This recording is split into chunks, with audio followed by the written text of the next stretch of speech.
দেখছেন? জি।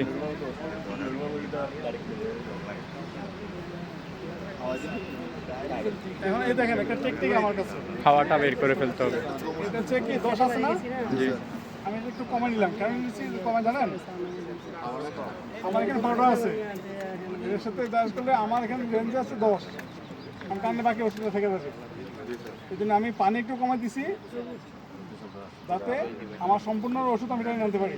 বুঝা গেছে জিনিসটা? জি স্যার। আমার আসছে বেটা। রেঞ্জ কতটুকু? 10। 10। কিন্তু আমরা একটা জিনিস ভুল করি কি, আমরা যখন প্রথমে ডাইলেশন করতে যাই তখন এটা এখানে 10 আছে অলরেডি, ওখানে ঘুরলে তাহলে একটু বেড়ে যাবে, বাকি 3 কি হবে? নষ্ট হবে। আমার এটা অপচয় হবে।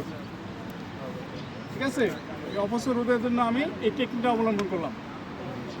ঠিক আছে? জি স্যার। এটা একটা কৌশল। হ্যাঁ, হ্যাঁ।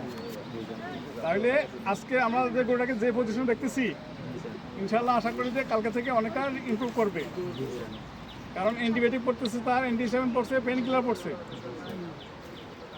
যেহেতু আমরা বলছিলাম যে একমাত্র কি ব্যাকটেরিয়ার বিরুদ্ধে, ইভেন ফাঙ্গালের বিরুদ্ধে অ্যান্টিবায়োটিক কাজ করে।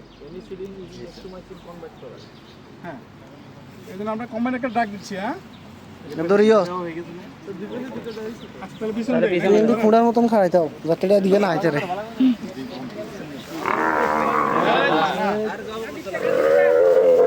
একটু খুঁজে দেন। এই আমার সিরিজটা ধুতে হবে। হ্যাঁ, এখন আপনাদের কার কি জানা আছে একটু বলে বলেন। সবাই চলে আসেন।